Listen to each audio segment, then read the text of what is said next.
Well, our guest this evening is Dave Barnaby.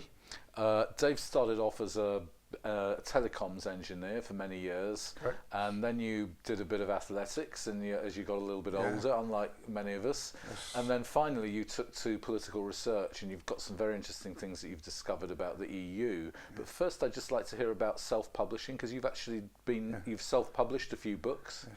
Yes, I got into self-publishing 3 years ago, so I produced this one using Lulu. Yeah.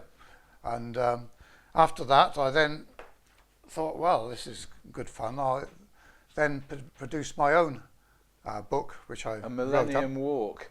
Was this a walk that you actually did yourself? I did that in 2000. And then you moved on to the EU with your researches, and you found some pretty surprising things. What I think to many viewers will be pretty surprising things about the EU. Yeah. How they're actually much more closely part of the American networks than many people realise. The Americans came out of the Second World War in a very prosperous state. Their industry was huge, whereas the European industries were rather battered. And I think the Americans saw a big opportunity to project their corporate power. And I say corporate power because this is the subject of the book I'm presently writing. The EU, a corporate racket. Yeah. That's the book, David's book. Yeah.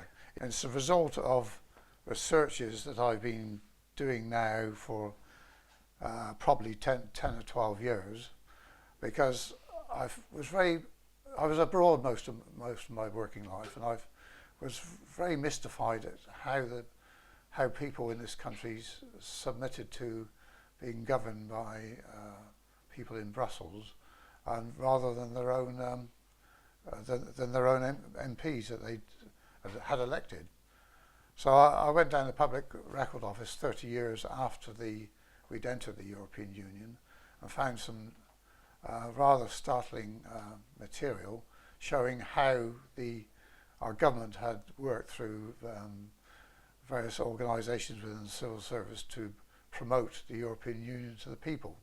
And of course, one of the activities there was to ensure that the people didn't have a referendum on going into the European Union. Yes. People think there was a referendum, but that came 3 years later in 1975. Yes. And I don't. It was a referendum not on going in, but on coming out. Yeah. And so there's always a tendency in referendums for people to support the status quo. That's right. Yeah. That's it. I mean, effectively, we've not had a referendum on any of I think it's 6 treaties that have taken us from a self-governing nation to 80% being governed from across the channel. Well, they said many, many times in the 70s that there would be no loss of sovereignty. This was only an economic union, and now they don't really make any pretense. But you were looking at the very early origins as well, weren't you? And the Americans, it was almost an American initiative. Is that right?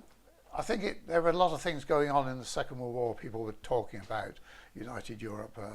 Some of the heads of state. Well, Hitler was.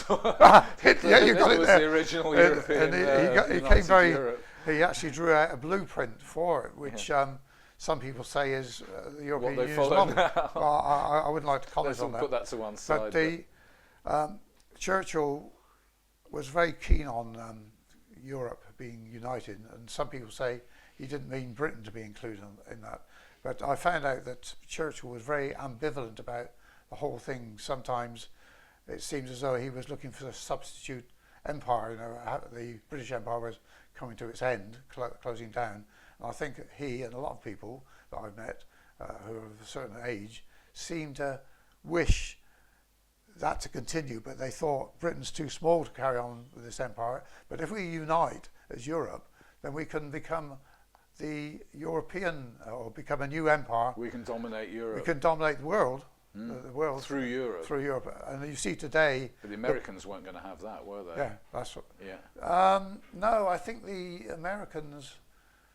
It depends which American you're talking about, but I think they saw Europe as being in partnership with America and projecting this sort of image.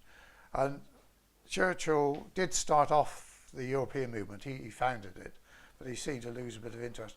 And there was an American Committee for a United Europe. Yeah. What happened is Churchill formed the European movement, and it was lacking funds. It was almost bankrupt. It was going out of existence. Duncan Sands, who was Churchill's son-in-law, together with Joseph Retinger, very important person to note. He is a man who acted in the background of all this. Went across to America. The two of them went to America, and I expect it was pre-arranged, and they met the group of corporate industrialists and formed the American Committee for United Europe, and they financed the European movement. They put huge sums of money in 1948. Right. And you will find it was no coincidence that the European movement sprang up in most European nations all at the same time. Right. Now, you can't say that's an impulse of the people. Most people couldn't have cared less about it. They were quite happy to have been freed from Nazi domination at the end of the Second World War, and they weren't about to want to have their countries destroyed.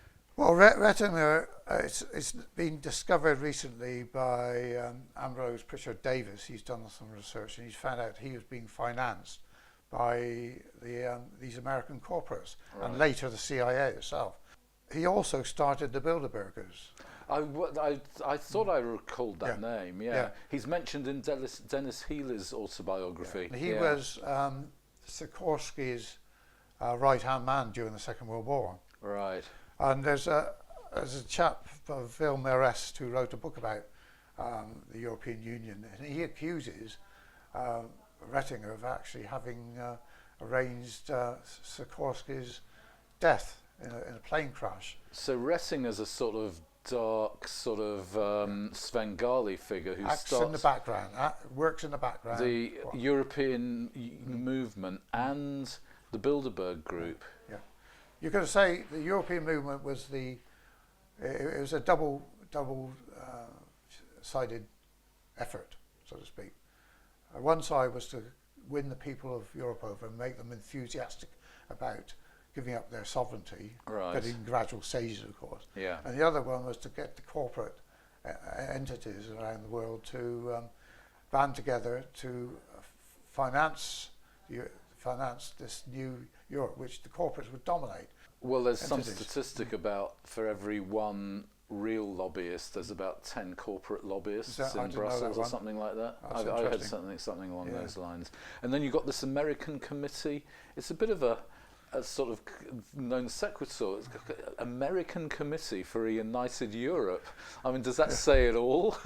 Well, yeah. I mean, in those days, there was a lot of gratefulness that the Americans had come in at the end of the war and produced armaments.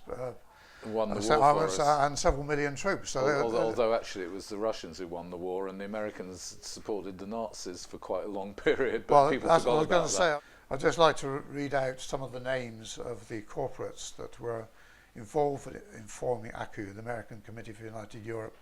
And these companies made a fortune during the war. Of course, when the war ended, they wanted this jolly period to go on. So so that's part of the reason for the EU, I think. They wanted to consolidate their corporate position, dominance. That's right. There's Remington Arms Company, was part of it. Now, of course, a lot of these are now amalgamated with other arms these companies existed in 1948. Okay. We've got General Electric Company, the 20th Century Fox Film Corporation, Remington Rand, Thomas Watts, chairman of the International Business Machines, IBM. Now, IBM helped Germany produce the data, the punch card system for rounding up the undesirables in the Second World War, as most people know. And then there was Standard Oil, who were producing synthetic oil for the Germans as well. 20th Century Fox. Was CBS, were there other media presence? No, not at that time. No, I got there's about, as you can see, there's about 15 names there. Yeah.